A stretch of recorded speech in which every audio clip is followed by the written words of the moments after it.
Well, last week tulikuwa tumeongea na our Grannies FC but hatukumaliza story tulikuwa tumekata nusu. Leo acha tuongee na coach kwanza atuambie. Coach, introduce kwanza. Majina ni Eric Zola.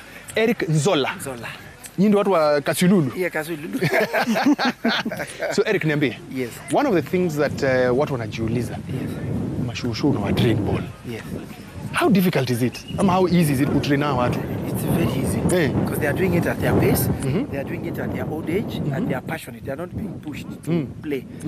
They are devoted. They are living what they have to do, their house chores, and also taking care of their grandchildren, great-grandchildren. Some are 70, 80 years old. They have to be on the field. And they are excited to play.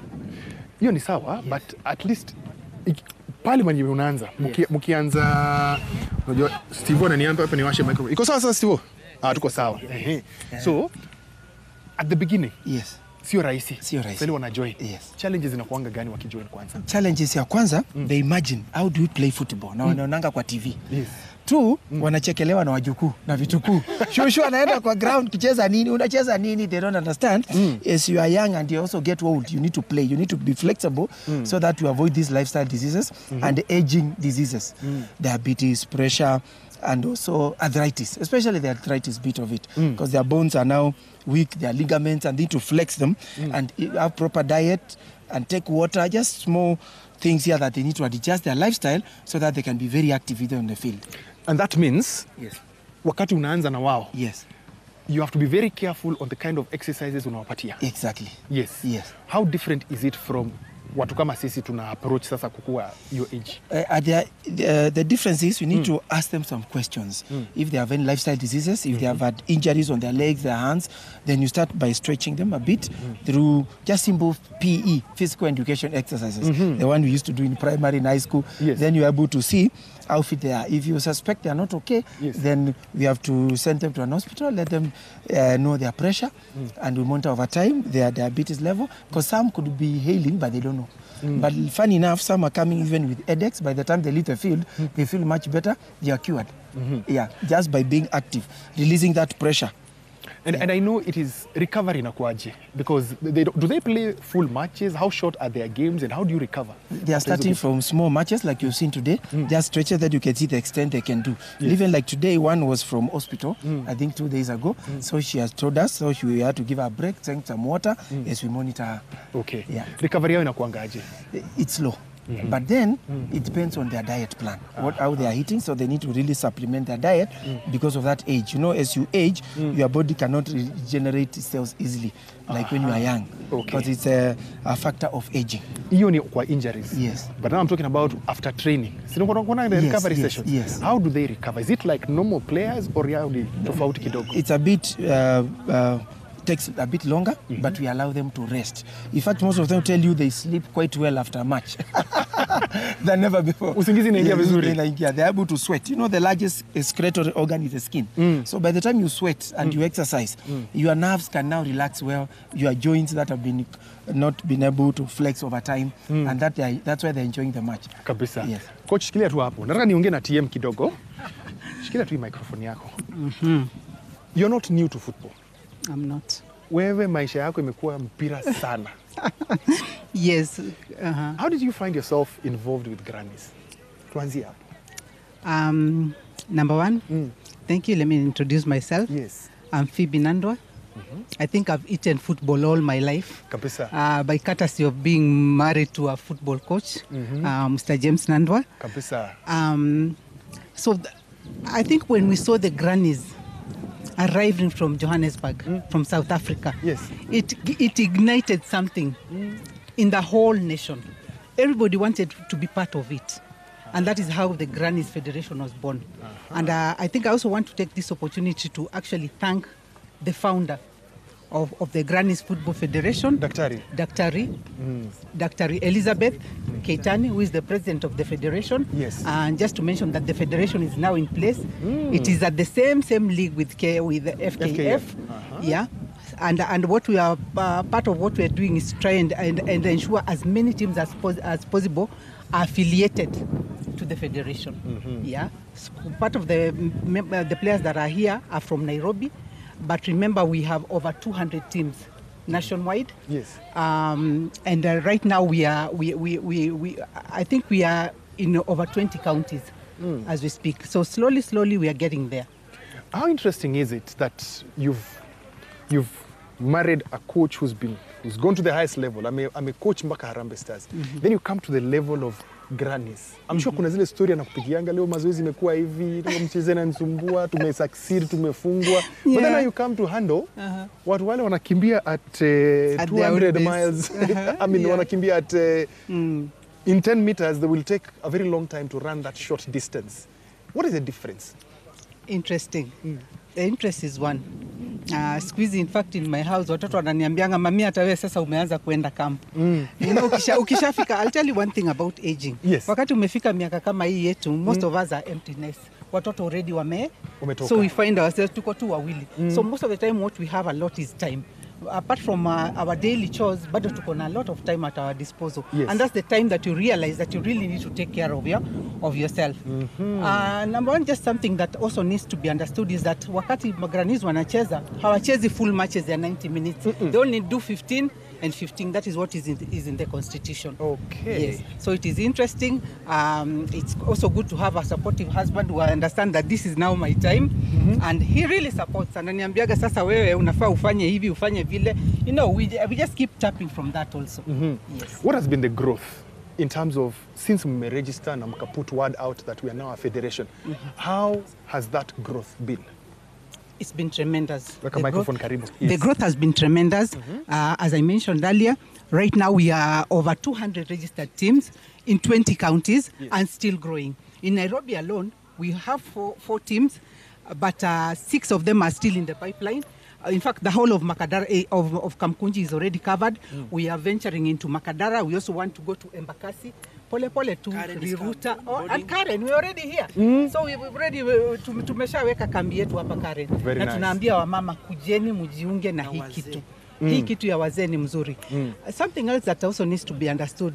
Kama saa hizi, we have under the Ministry of Sports, tuko na sports fund, which is untapped. Just because there's no legal framework, ya kurelease hiyo pesa. And I believe anytime a nation is healthy, you know, wealth also comes.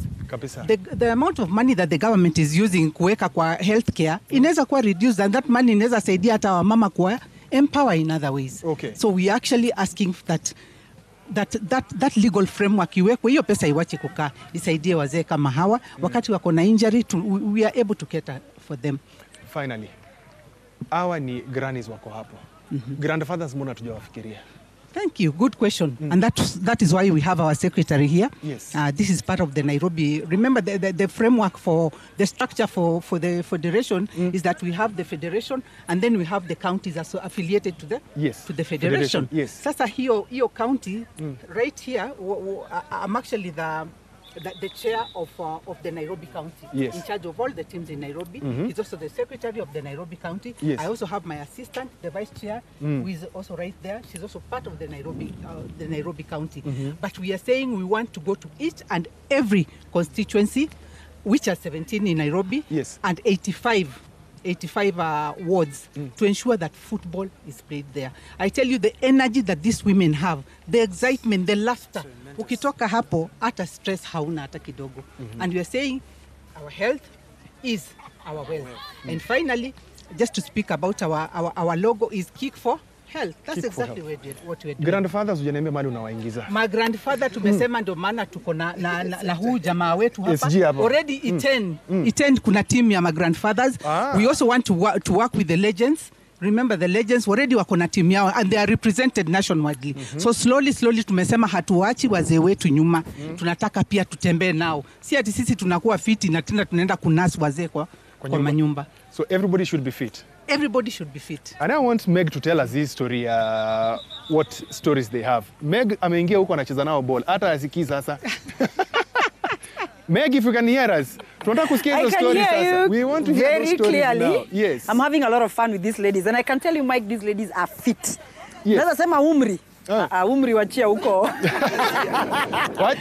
Ati umri nacho kwa ID. Umri wacha kwa ID. Wacha tusikie stories zao sasa. Me, I'm interested in their stories. So fit. And I can tell you they are having a lot of fun. So nitaita one of the leaders of this team. Aniambie granny, wanaitwa grannies Aniambie number 1, ujiintroduce kwa hizi kamera Yeah. Hebu waambie unaitwa nani? Asante sana. Kwa majina ninaitwa Agnes Tabitha Munyoki na sisi ndio tuko na grannies wa Nairobi. Wewe ni kama nani kwa hii team? Mimi ni chair lady mdogo wa chair lady of Nairobi. Nairobi County. Nairobi County. Mko na uniform mbili. Mko na blue na mko na yellow. Tofauti ya hii blue, unajua kuna ile inaitwa home na wewe unajua hiyo? Wewe unacheza nayo nyumbani, kuna unacheza, hebu niambie sasa different ya hizi. Tofauti ya uniform ya blue inaitwa Kiambu Grannies Football Federation. Okay, yellow ni inaitwa True Grannies California. Kuna ingine inaitwa Madiwa Star Madiwa Grannies Football Federation. Nakumbuka last time ukituambia kwa kila constituency mko na teams. Maybe unaweza ambia watazamaji wetu, so far Nairobi you've been able to bring how many teams together? Okay, Nairobi tuko na team 4 ambao ni registered na tuko na zingine 6 ambao ziko kwa process ya kuregister. Wewe kwa nini ulijoin hii team? Ukaamua mimi nataka kuwa grannies kwa team ya Grannies Football. What motivated you? Okay. Mimi ndio ni join hii Football Federation. Nilitembea mahali panaitwa Uhuru Complex, nikapata wamama wakifanya mazoezi.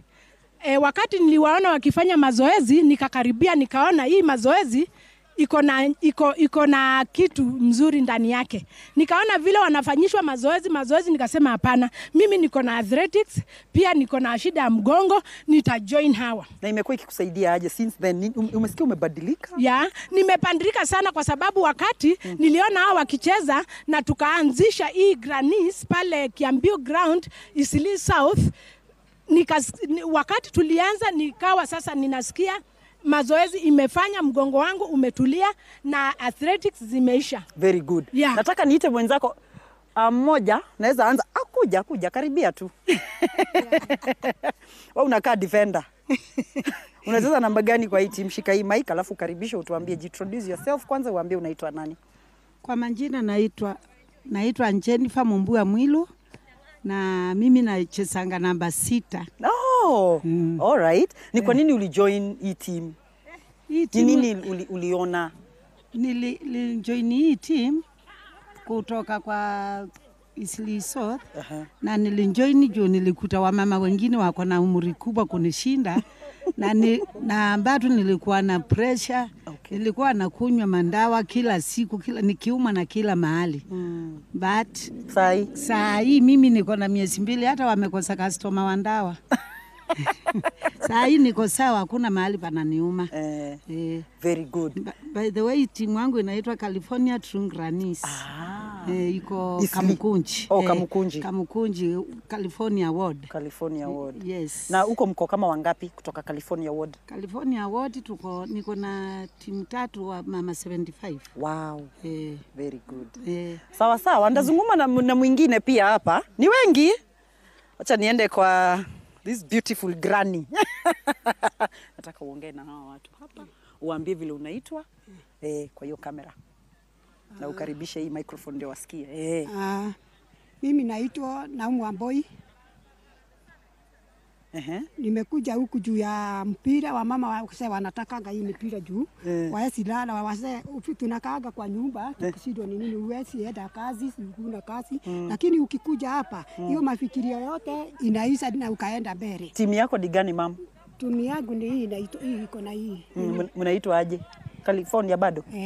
Tuko hapo nini California. Kamukunji. Kamukunji. Hii mazoezi imekusaidia aje kama wewe? Hii mazoezi nini? nilisaidia mzuri ni juu nilikuwa nikigojeka sana. Hata saa ile nilisikia nikaambia ukienda hiyo ugonjwa unaisha.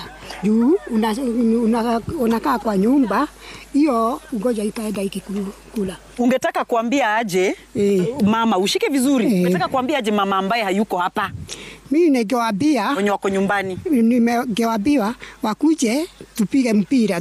Mpira ni kama dawa ya daktari, tunakunywa dawa na lakini tunaona huyu ni mama wanakaa kwa nyumba wakisema waenda kwa kuenda, lakini ukikuja kwa hii mikutano hii unakaa mzuri na ukaona watu wengine vile wako, ukaona wewe si mgonjwa, ule ndio mgonjwa. There you've heard it from our grannies. This is a treatment. Yeah, Mike, nimeona hapo umeset. Sikiza our other granny. Uko na story mzuri sana unataka kutuambia hapa. Impira imekutoa wapi? Nasikia ulikuwa pabaya sana. Ulikuwa wapi? Hebu tupatie story. Nimeisikia tu fununu hapa kidogo. Nilikuwa mgonjwa, nikapelekwa hospitali ya Metropolitan. Hii microphone shikilia tu hivi. Hapo ndio pali leo wanakuona. Simu yako leo italia. Hapo ndio pali. Yes. Nilitibiwa, lakini sikuwa najua natibiwa nini. Wakati nilitoka kwa hospitali kuangalia pali daktari aliandika, nikaona depression. Depression. Na hii depression ni ugonjwa ya uchungu sana. Yaani ukifikiria sana unakuwa na ugonjwa ya depression. Hiyo ilinishika. Na nilikuwa nasikia vibaya sana. Sasa nimeishi nikimeza dawa ya pressure. Clinic nilikuwa naenda Bagadi. Kwa sababu private niliona ni expensive na siwezi ku afford. Sasa nikawacha Metropolitan nikaanza Bagadi. Bagadi nilikuwa naenda after every month. Ikabadilishwa for 8 years. Miaka 8? Kama na meza hiyo dawa ya pressure. Sasa nikaendelea. Wakati hii maneno ya mpira ilikuja karibu na mimi, mama mwingine aliniambia twende to join ball ya Grandies. Nikaanza kucheza. Nikaona kama hata weight nimelose. Nilikuanga na 120 kg. Hiyo ilikuwa too much. Sasa hii iko kwa 96. Vile nilienda kupimwa juzi iko kwa 96. Daktari akasema, umejaribu? Nikasema siku hizi naendaga tizi, napiga tizi. Ala? Naenda kwa ball na kick.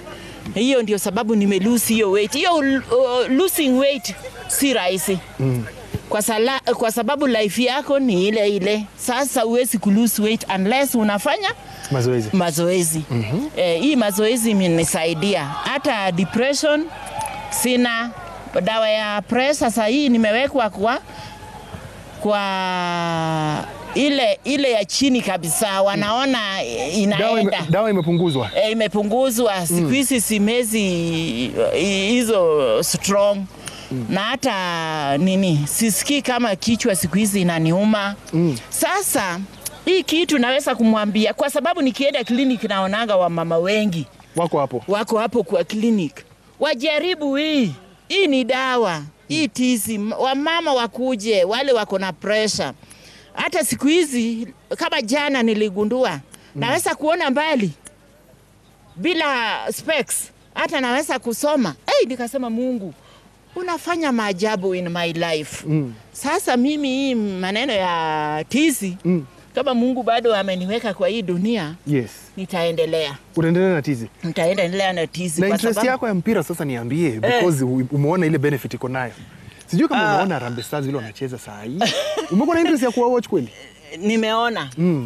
Kama jana, nilifurahi nikasema, kumbe hii mpira ni mzuri.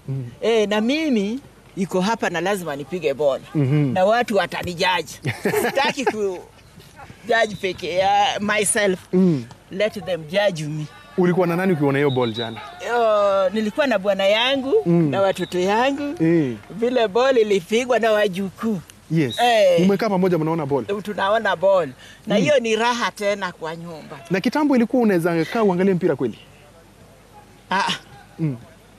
Sikuwa na interest sana, lakini naweza kumbuka nikicall back. Wakati nilikuwa mdogo. Nimezaliwa between boys. Yes. Sasa my brothers walikuwa wanapenda sana kukick. Na nilikuwa na wajoin na baba yangu anasema you can kick like a boy. Hii kitu sasa ndio nimekuja kugundua at my old age. Ya kwamba you can kick. Naweza kukick. Kumbe I was missing something in my life. That's why hata hizo depression ilikuwa inanipata. Kama ningejua hata hiyo ugonjwa ya uchungu hiyo haingenipata. Kabisa. Nashukuru sana mami kwa hiyo story. It's been very interesting. Na tunachukua that story from there. There's something that I want Ombese to run for us because the parents have spoken about it. There's one guy that has really lifted the team, and this is Augusut Odhiambo. He has really lifted the team in terms of what he has done for the Harambee Stars.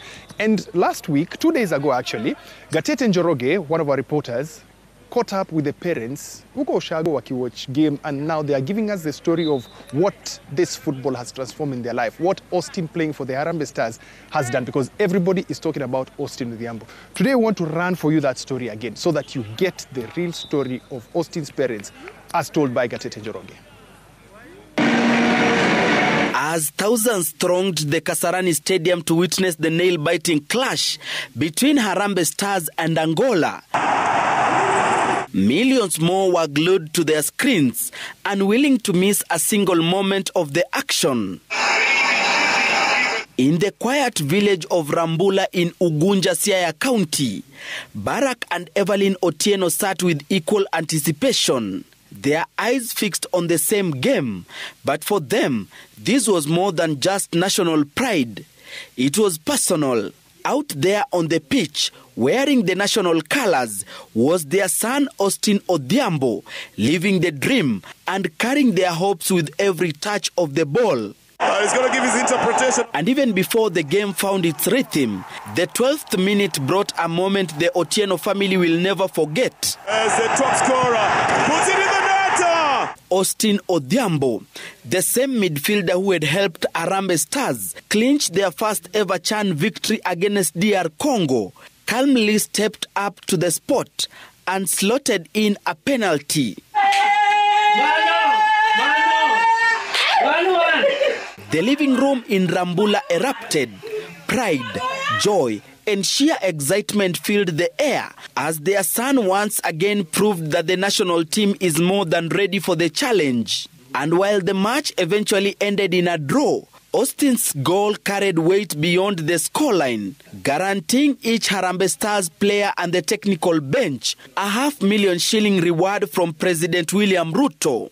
Earlier in the week, each player received $1 million shillings from the head of state. Hata vile pesa iliingia kwa akaunti yake, Austin aliturushia pesa hapo na hapo. Sisi ndio tulitangulia kushika hiyo pesa yake. Akatuambia mama na baba, mko kwa nyumba kuna kitu nimewarushia kwa simu yangu, amerusha kwa simu yangu, ya baba yake amerusha kwa simu ya baba yake. Tulifurahia sana na tukacheka na tukamwambia wacha Mungu asimame na wewe. Yeye aliniambia baba, hii mpira nikiendelea nikifanya hiyo national, wewe utasikia vizuri. The 23-year-old midfielder has always had football running through his veins. Born and raised in the bustling Kariadudu slums, he found his escape and his calling on the dusty Babadogo grounds, the nearest field where he could chase his dreams. It was there with makeshift goalposts and worn-out balls that his journey began. By the time he was just 4 years old. Walikuwa napenda mpira ile inafungwa na kamba. Sikujua utamu wa boli, lakini yeye alikuwa sawa. Alikuwa anapenda sana. Football clearly runs deep in the Otieno family. His elder brother Tyson Otieno is also a standout midfielder. a key figure in Kenya Police AFC's triumphant 2024-2025 FKF Premier League campaign. The only thing about grassroots football ni something yenye na play part kubwa sana kwa player kwa mdeadly, kwa sababu as much as there hakuna facilities mob hapa hivi, but one thing yenye ina happen ni that tulikuwa na kiwanja na kila time ulikuwa na kamgrao, ulikuwa unapata ball. Tukicheza wadogo tu kwa na uniform, kwa kucheza ball kama tumetoa shati timu moja. Siku hizi naona watu wao wanavaa hadi mabib juu. Tyson attributes their best performance to hard work. Despite lacking crucial facilities like young players abroad, their passion is always driven by the desire to change, not just their lives but those of their families and community. First tunachezea grao ya vumbi number 1.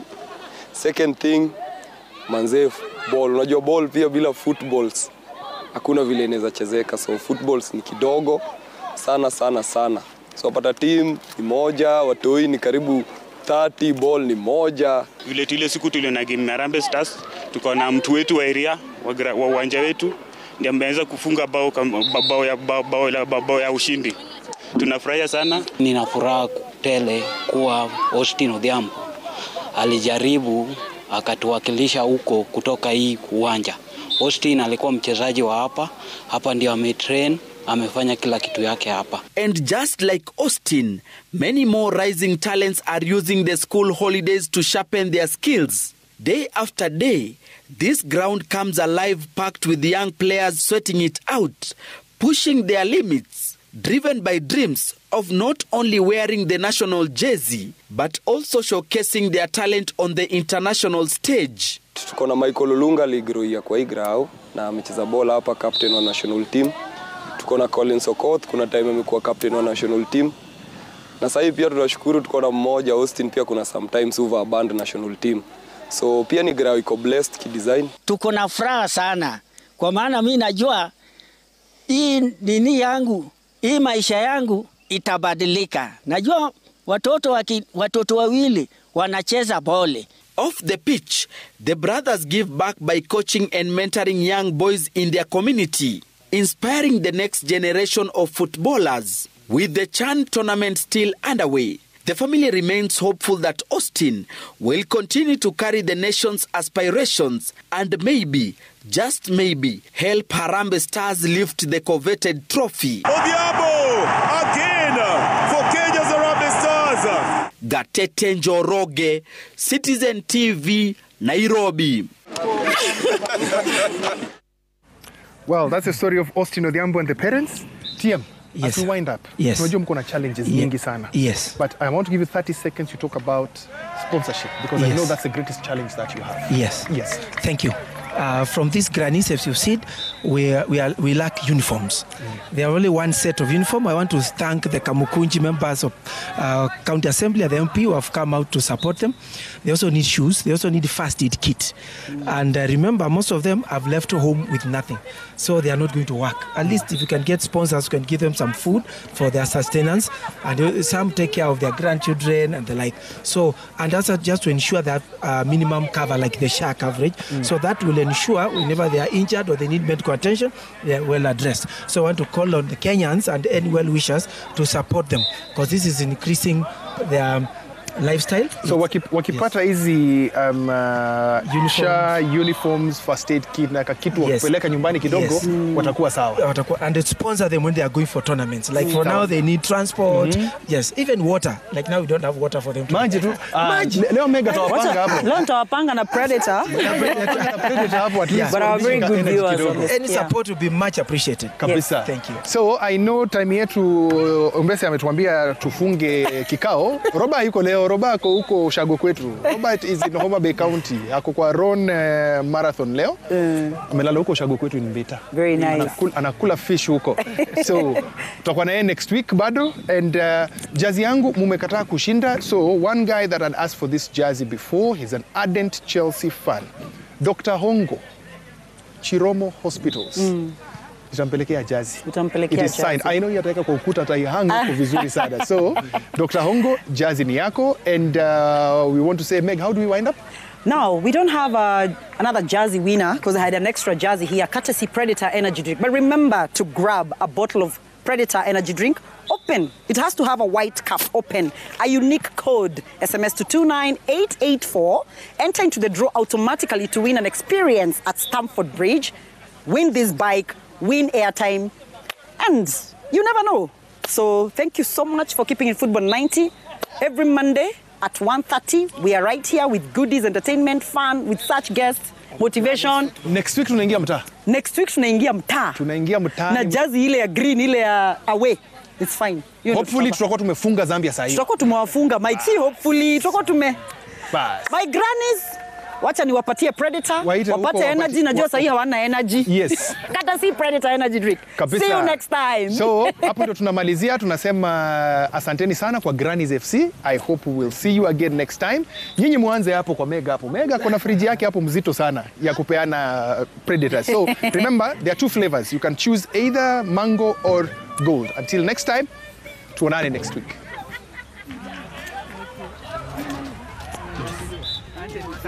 Najua wamechoka. I have seen.